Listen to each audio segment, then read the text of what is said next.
राधे राधे। कैसे हैं आप लोग? ईश्वर कृपा से आप सब अच्छे होंगे। ईश्वर सब पे कृपा बनाए रखे, सबका कल्याण करें। आज हम बताने जा रहे हैं कि ऋषि पंचमी की व्रत कथा। जैसा कि हम पिछले वीडियो में आपको बता चुके हैं कि ऋषि पंचमी व्रत क्यों रहा जाता है और कब रहा जाता है। यह भादो मास के शुक्ल पक्ष की पंचमी को ऋषि पंचमी व्रत रहा जाता है। और इस दिन हमारे जो ऋषि हैं वो पधारे थे और उनका इस दिन इनका नाम लेना आवश्यक होता है। उनका नाम अवश्य लेना चाहिए, जो कि हमारे ऋषि हैं, जैसे कि वशिष्ठ, कश्यप, अत्रि, जमदग्नि, गौतम, विश्वामित्र, भरद्वाज। ये सातों ऋषि जो सप्त ऋषि हैं उनका नाम अवश्य लेना चाहिए। हमारे सप्त ऋषि इस दिन ही धरती पर पधारे थे।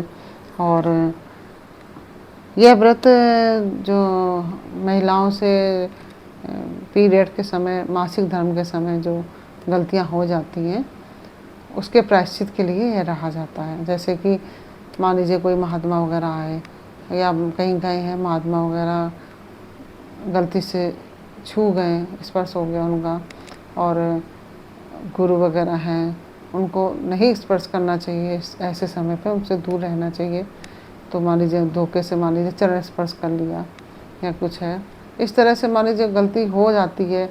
या प्रतिमा, भगवान की प्रतिमा स्पर्श कर ली, या रसोई में भोजन इत्यादि को छू लिया या बनाया ऐसे धर्म में, तो इसमें महिलाओं को निषेध होता है। इसको सबको बनाना, ये सब काम करना निषेध होता है। तो इस जो गलती के प्रायश्चित के लिए ये व्रत रहा जाता है। और इस दिन महिलाओं को ये सब पूजा पाठ इत्यादि नहीं करना चाहिए। पहले के ज़माने में तो बिल्कुल भी नहीं किया जाता था और अभी भी नहीं करना चाहिए। तो इसके प्रायश्चित के लिए व्रत किया जाता है। प्रायश्चित का मतलब ये नहीं हुआ कि आपने जानबूझ के छू लिया और फिर उसका प्रायश्चित के लिए व्रत रह रहे तो प्रायश्चित हो जाएगा। नहीं, आपको अगर प्रायश्चित के लिए व्रत रह रहे हैं तो इसका मतलब है कि आपने गलती से अगर छुआ है, गलती की है, उसके लिए प्रायश्चित किया जाता है। जानबूझ के किए हुए कर्म का प्रायश्चित नहीं होता है। और ऋषि पंचमी की व्रत कथा इस प्रकार है। एक बार गुरुदेव बृहस्पति जी महात्मा अगस्त के यहाँ पहुँचे, और अगस्त मुनि की जो पत्नी थी उनका नाम लोपामुद्रा है। और महर्षि के आगमन पर देवगुरु बृहस्पति और कुछ एक ऋषि कन्याएं भी वहाँ आईं, और वहाँ पे जो महात्मा आए थे और भी महात्मा वगैरह आए थे, उन महात्माओं की पत्नियां भी वहाँ आई थीं। और प्रतिव्रताओं में वशिष्ठ महात्मा की पत्नी अरुधंती और वहाँ सावित्री भी आई थी। अनसुईया, सांडिल्या, सत्या, लक्ष्मी और सत्यरूपा, लोपामुद्रा, इन सब की हमेशा बड़ाई करती रहती थी। जो लोपामुद्रा थी इन सब की हमेशा बड़ाई करती रहती थी। उनका बड़ा आदर सत्कार हुआ। उसके बाद लोपामुद्रा ने महात्मा बृहस्पति से पूछा कि नारी के उद्धार कैसे हो सकता है। देवगुरु बृहस्पति हैं जो, उनसे लोपामुद्रा ने पूछा इस प्रकार, और किस व्रत के करने से या किस तीर्थ के करने से मतलब महिलाओं का उद्धार हो सकता है, नारी का उद्धार हो सकता है। तो बृहस्पति जी ने कहा, जो देवगुरु बृहस्पति हैं उन्होंने कहा कि नारी को धार्मिक होना चाहिए और मांगलिक होना चाहिए, लेकिन उससे पूर्व एक गुण नारी में अवश्य होना चाहिए, वह तुम में है। तुम्हारे अंदर वह गुण है। लोपामुद्रा ने कहा मेरे अंदर है। तो गुरु बृहस्पति ने कहा कि हाँ, वह तुम्हारे अंदर है। वह ऐसा कौन सा गुण है जो मेरे अंदर है? लोपामुद्रा ने इस प्रकार गुरु बृहस्पति से पूछा। तो देवगुरु बृहस्पति ने कहा कि हर नारी में वह गुण देखने को नहीं मिल सकता है। और यह सब हमारे ग्रंथों में लिखा हुआ है। हमारे ग्रंथों से ये कथा निकली है। जो ऋषि पंचमी की कथा है ये हमारे ग्रंथों में लिखी हुई है। ऐसा ये सब कोई मनगढ़ंत कहानी नहीं है, ये हमारे ग्रंथों की ही कथा है।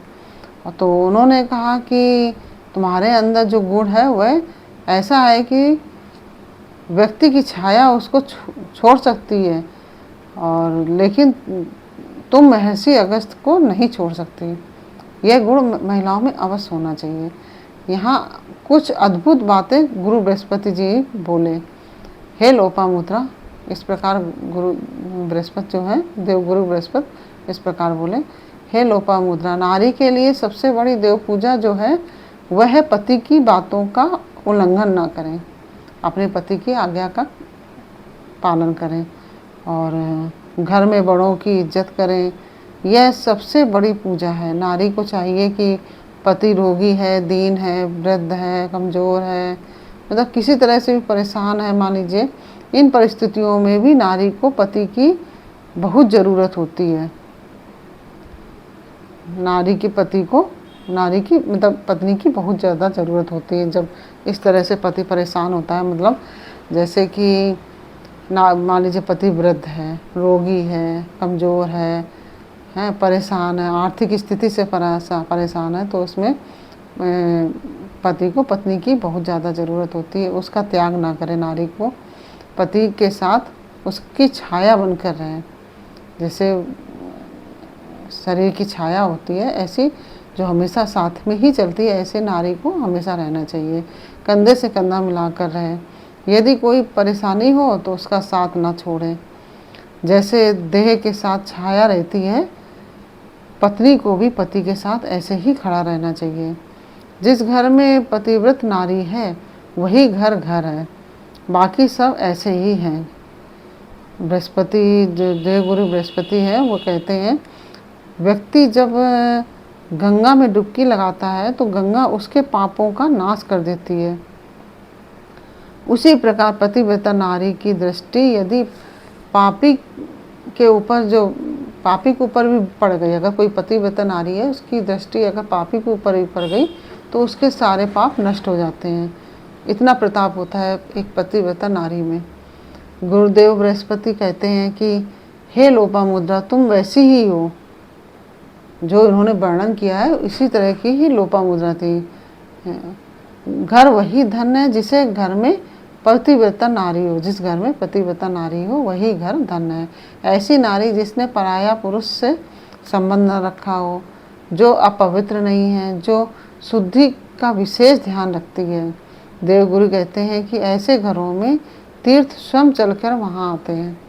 जो इस तरह की, जहाँ पे इस तरह की नारियाँ होती हैं, पतिव्रता नारियाँ होती हैं, पति का अनुगमन करने वाली, वहाँ पे सभी तीर्थ स्वयं चल के आते हैं।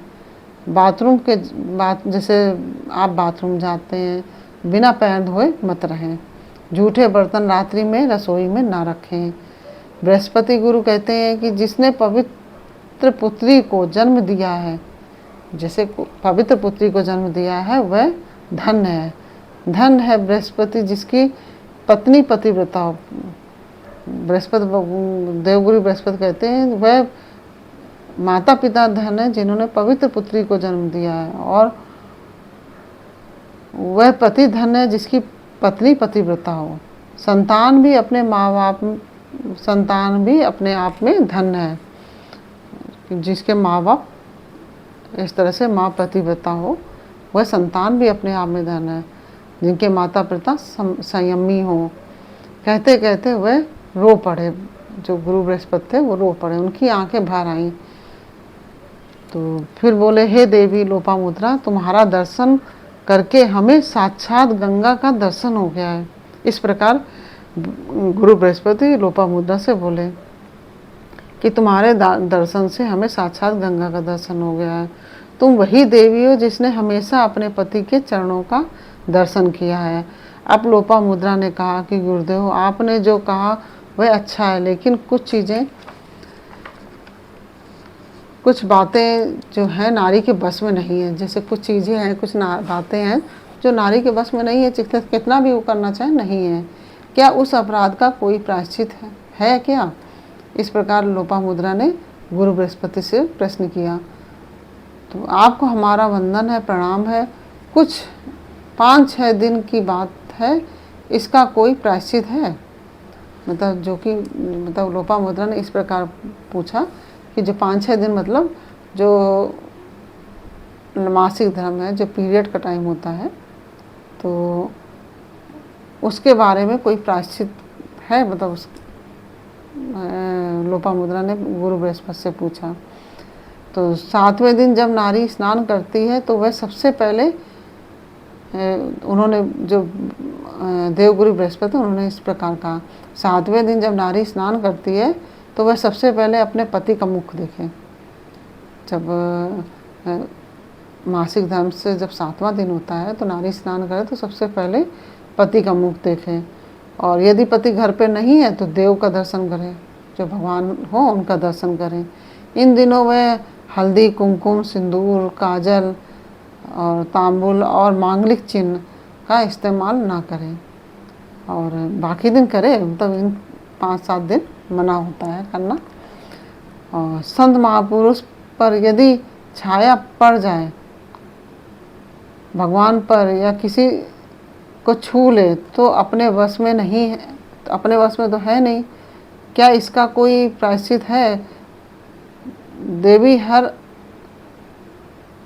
वर्ष, तब उन्होंने पूछा लोपामुद्रा ने कि हे देवगुरु बृहस्पति, यदि कोई संत पुरुष, यदि उस पर छाया हमारी पड़ जाती है या भगवान पर पड़ जाती है या किसी को हम छू लें धोखे से, गलती से, तो ये तो अपने बस में है नहीं, क्या इसका कोई प्रायश्चित है? तब गुरु बृहस्पति बोले, देवी हर वर्ष भाद्र पक्ष, मतलब भादो मास के शुक्ल पक्ष की पंचमी को ऋतुकाल के समय में जहाँ नारी से या किसी प्रकार किसी भी समय अपराध हो जाता है, या जैसे कोई भी प्रकार का अपराध हो जाता है, तो भादो मास के शुक्ल पक्ष की पंचमी को ऋषि पंचमी जो तिथि आती है उसमें भगवान, जो अपराध हो जाए तो उसको, यह तिथि को भगवान नारायण का वरदान है। ऋषि पंचमी जो तिथि है उसको भगवान नारायण का वरदान है। ये इस तिथि को वंदन करे, व्रत करे, स्नान करे, मिट्टी लपेट कर स्नान करे, अपने गुरुजनों को प्रणाम करे, तो उससे होने वाले पापों का प्रायश्चित होता है। इस प्रकार यह देवगुरु बृहस्पति ने लोपामुद्रा से कहा। एक विद्वान ब्राह्मण, उन्होंने फिर एक उसको कहानी बताई लोपामुद्रा को। फिर देवगुरु बृहस्पति ने उनको एक कहानी बताई कि एक विद्वान ब्राह्मण की पुत्री युवान अवस्था में विधवा हो गई। बेचारी दर दर भटक रही थी, उसके शरीर में घाव हो गए और घाव में कीड़े पड़ गए। बड़ी बेचैन थी, बहुत तड़फ रही थी। वह रोती बिलखती एक मंदिर में जा पहुंची, जहाँ एक विद्वान पुरुष कथा कह रहे थे। उसने पूरे दिन वह कथा सुनी। कथा सुनने के बाद जैसे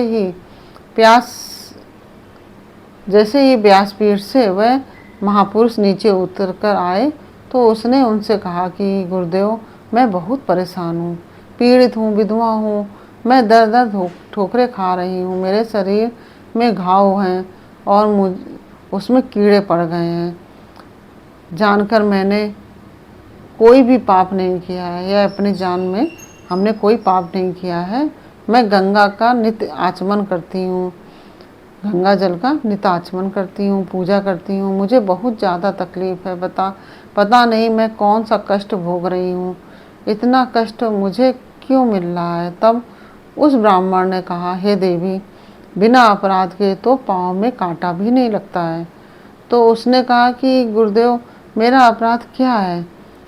तब उन महात्मा ने कहा कि ऋतुकाल के समय पर उस मान मर्यादा पर तुम्हारा कोई विश्वास नहीं है। मठों में जाना, देवी देवताओं को छू लेना, ऋषियों को छू लेना, उस समय रसोई में खाना बनाना, और उस समय तुमको सब लोग समझाते थे, लेकिन तुमने उसे नहीं माना। उन महापुरुषों ने कहा, देवी, कहीं जाना नहीं। कल उस जो स्त्री थी उससे कहा ऋषियों ने कि तुम कहीं जाना नहीं, कल ऋषि पंचमी है, यहाँ बहुत से ऋषि रहते हैं, उन्हें फल आदि दान करना, व्रत करना और पूजा करना, उनका पूजन वंदन आदि करना। उसने ऐसा ही किया जैसा कि ऋषियों ने कहा था, उसने ऐसा ही किया। ऋषियों की पूजा अर्चना की, दान पुण्य किया और उनका पूजन बंदन किया, जिसके प्रभाव से वह स्वस्थ हो गई, पूर्ण रूप से स्वस्थ हो गई। भगवान का विमान आया और वह विमान में बैठकर देवलोक नारायण के पास ऋषियों को ऊपर फूलों की वर्षा करती हुई देवलोक को चली गई। और इस प्रकार उसकी गति ठीक हो गई।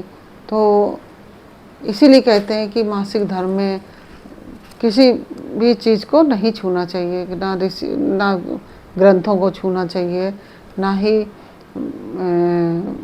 भगवान की प्रतिमाएं छूनी चाहिए, ईश्वर की, गुरु की प्रतिमा हो, भगवान की हो। मठों में नहीं जाना चाहिए, मंदिर में नहीं जाना चाहिए और अलग रहना चाहिए थोड़ा। और जो कि रसोई में जो भोजन इत्यादि आदि नहीं बनाना चाहिए। तो इन सब चीज़ों से परहेज अवश्य करना चाहिए। रोटी आदि नहीं बनानी चाहिए। तो जिसका कि अपराध ना लगे, और अगर मान लीजिए आपसे गलती हो जाती है तो उस अपराध के प्रायश्चित के लिए ऋषि पंचमी का व्रत रखा जाता है। सभी स्त्रियों को, बहनों को, माताओं को, सबको यह व्रत रखना चाहिए। और यह व्रत बहुत ही अच्छा है हम स्त्रियों के लिए।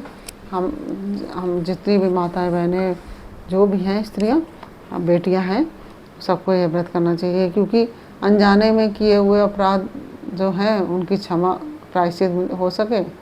और जान के कोई अपराध करना नहीं चाहिए, जान के ये सब काम नहीं करना चाहिए, है ना। और जैसे तुलसी का पौधा है उसको भी नहीं छूना चाहिए, अचार वगैरह ये भी नहीं छूना चाहिए। ये सब चीज़ों में आप संयम रखें और संयमी बनें। और इसका जो ऋषि पंचमी का उद्यापन है वो छठवीं के दिन किया जाता है, छठ वाले दिन। पंचमी कब, जब जैसे आप उद्यापन करना चाहते हैं तो उस दिन नहीं किया जाता है। यह हम आपको बता रहे हैं कि और अगले दिन ही हम 5 ब्राह्मणों को भोजन कराएंगे। फिर छठवें दिन उद्यापन करेंगे तब 5 ब्राह्मणों को भोजन कराया जाता है। जो पत्नी सहित हो ब्राह्मण, उनको भोजन कराया जाता है और उनको वस्त्र आदि, दक्षिणा आदि दी जाती है। और इस तरह से इस व्रत का उद्यापन होता है। इसमें बहुत लंबा चौड़ा विधान नहीं है, हाँ, लेकिन हाँ, वस्त्र आदि दीजिए आप 5 लोगों को, पति पत्नी जो हो, ऋषि, ब्राह्मण, ब्राह्मणी जो हो, 5 ब्राह्मण, 5 ब्राह्मणी, उनको वस्त्र आदि देकर दान दक्षिणा दें। अगर आपसे, मान लीजिए आप बाहर रहते हैं, फ्लैट वगैरह में रहते हैं, आपसे नहीं हो सकता है तो आप सीधा सामान दे सकते हैं। सीधा सामान मतलब कच्चा सामान दे सकते हैं, जो आप भोजन बनाते हैं उसमें दे सकते हैं। वो नमक और घी अवश्य दीजिए उसमें। इस तरह से यह व्रत रहा जाता है और यह व्रत इस तरह से उद्यापन भी किया जाता है व्रत का। और भी आप अगर इसका और भी कुछ जानना चाहते हो इस बारे में तो आप हमें कमेंट बॉक्स में अवश्य बताइए। आपको हमारी कथा कैसी लगी ये हमें कमेंट बॉक्स में अवश्य बताइए। आपको हमारी कथा समझ में आई या नहीं आई, इसके बारे में हमें आप अवश्य बताइए। और यदि आई हो तो आप वीडियो को लाइक शेयर अवश्य कीजिए। और यदि आपने हमारे चैनल को सब्सक्राइब नहीं किया है तो प्लीज़ हमारे चैनल को सब्सक्राइब कर लीजिए और बेल आइकन बटन अवश्य दबा दीजिए, जिससे कि हमारे आने वाले सारे वीडियोस आपको प्राप्त हो सकें।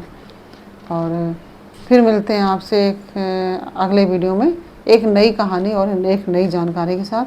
तब तक के लिए राधे राधे।